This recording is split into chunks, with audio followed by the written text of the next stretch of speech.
بچہ شریر ہے، بھائی صاحب نے کہا ٹی وی اور کمپیوٹرز میں ہی زیادہ وقت لگاتا ہے، کھیلنے میں ہی وقت لگاتا ہے، کہنا نہیں مانتا ہے۔ ابھی جیسے آپ نے فرمایا اس سے بیشتر کالر کے جواب میں، اب اس کالر کے بچے کی تربیت کے لیے کیا کیا جائے؟ نبی کریم صلی اللہ تعالی علیہ وآلہ وصحبہ وسلم نے خیر خواہی کے باب میں کوئی دقیقہ فروگزاشت نہیں کیا ہے، کوئی کسر اور کوئی رمق باقی نہیں رکھی ہے۔ حضور نبی کریم علیہ السلام نے بڑی دل سوزی کے ساتھ نصیحت فرمائی امت کی۔ نبی پاک علیہ السلام نے جس ماحول میں انقلاب برپا کیا، آپ سوچیں کہ وہ ماحول کیا تھا۔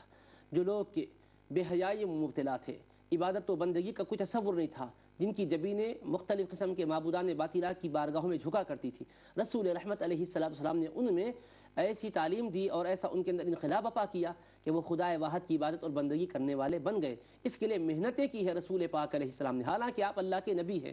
معجزانہ طور پر حضور نبی کریم علیہ السلام پہ ہم معجزات دکھا کر بھی دنیا والوں کو حق کی طرف بلا سکتے تھے۔ ویسا آپ کی زندگی مبارک کا ایک ایک جزو و کل بھی قدرت خداوندی کی عظیم دلیل اور نمونہ ہے، لیکن رسول پاک علیہ السلام نے تبلیغی مساعی جمیلہ انجام دی ہیں۔ حبیب پاک علیہ السلام نے مخالفتوں کا سامنا کیا ہے اور ان کے درمیان آپ علیہ السلام نے دل سوزی کے ساتھ حق کا پرچم بلند کیا ہے، حتیٰ کہ رسول کریم علیہ السلام کی اس حرص اور خواہش پر اللہ نے فرمایا فَلَعَلَّكَ بَاخِعٌ نَفْسَكَ عَلَىٰ أَلَّا يُؤْمِنُوا بِهَذَا الْحَدِيثِ أَسَفًا۔ اے میرے محبوب، اتنے غمزدہ ہیں آپ، اتنے متفکر ہیں کہ کیا یہ ایمان نہیں لاتے ہیں تو آپ اس پر غم کرتے ہوئے کہ اپنے آپ کو نقصان پہنچا دیں گے؟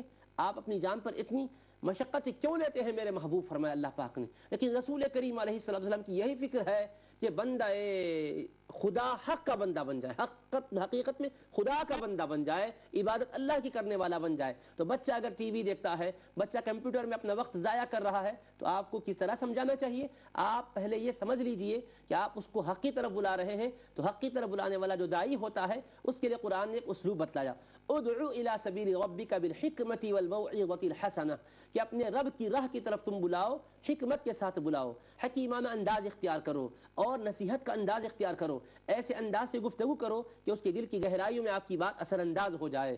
اس کو یہ بتلائیے کہ اس کے فوائد کیا ہیں جس طرف آپ بلا رہے ہیں، اگر یہ کام نہ کرے تو اس کے نقصان کیا ہیں، مضرتیں کیا ہیں، خسارے کیا ہیں، وقت کو ضائع کرنے پر کتنی بڑی گرفت ہوتی ہے۔ رسول کریم علیہ السلام کی احادیث کریمہ سنائیں۔ اللہ کے حبیب علیہ السلام ارشاد فرماتے ہیں الکیس من دان نفسہ وعمل لما بعد الموت، عقل مند آدمی وہ ہے، دانشور آدمی وہ ہے جو اپنے نفس کو اپنے ہاتھ میں رکھے، نفس کی باغ ڈور کو اپنے ہاتھ میں رکھے، جو من میں آ رہا ہے وہ نہ کرے، جو رب چاہتا ہے وہ کرے، اپنی خواہش کی پیروی نہ کرے۔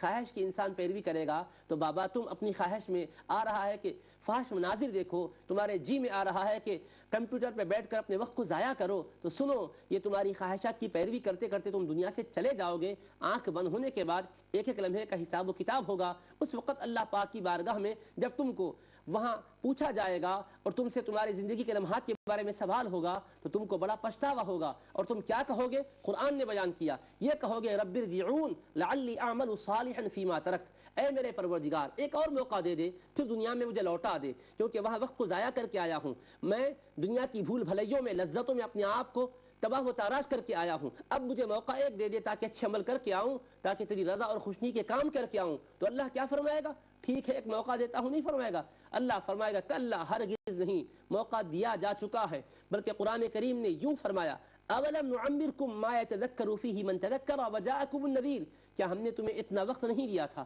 کیا ہم نے تمہیں اتنی عمر نہیں دی تھی جس میں نصیحت حاصل کرنے والا نصیحت حاصل کر سکتا تھا، اور تم کو ڈرانے والے سمجھانے والے بھی آ کر سمجھاتے رہے، پھر بھی تم نے پرواہ نہ کی، فذوقوا فما للظالمین من نصیر، عذاب کا مزہ چکو، ظالموں تمہاری طرف سے کوئی تمہارا دفاع کرنے والا بھی نہیں ہوگا، تمہاری مدد کرنے والا بھی کوئی نہیں ہوگا۔ اس وقت کا حال کیا ہوگا، اس وقت کتنا پچھتائے گا بندہ، اس وقت کا پچھتانا اس کو کوئی عام نہیں آئے گا۔ تو جزا و سزا کا یقین رکھتے ہوئے اللہ تبارک و تعالیٰ کی پیشی میں حاضر ہونا ہے، پیش گاہ حق میں، اس کا یقین رکھتے ہوئے اپنی زندگی کے لمحات کو گزاریں، کیونکہ ہم یہاں آئے ہیں تو ہم اپنی مرضی پر چلنے کے لیے نہیں آئے ہیں۔ یہ زندگی کیا ہے؟ ایک امتحان کا مقام ہے۔ الدنیا مزرعۃ الاخرہ، دنیا آخرت کی کھیتی ہے، یہاں پر کرنا ہے، اس کا صلہ ہمیں آخرت میں پانا ہے۔ اللہ تبارک و تعالیٰ نے وقتوں کی قدر کرنے کا حکم دیا ہے، اور نبی کریم علیہ السلام نے ہدایات دی ہے کہ اپنی زندگی کو غنیمت جانو، اغتنم خمسا قبل خمس، پانچ چیزوں سے پہلے غنیمت جانو۔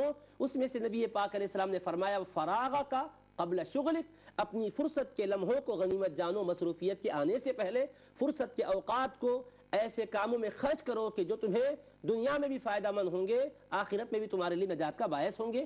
حکیمانہ انداز میں سمجھاتے رہیں۔ اللہ تعالیٰ سے امید ہے کہ آپ کی نصیحت پر وہ عمل آوری کر کر انشاءاللہ اپنی زندگی کو سنوار لیں گے۔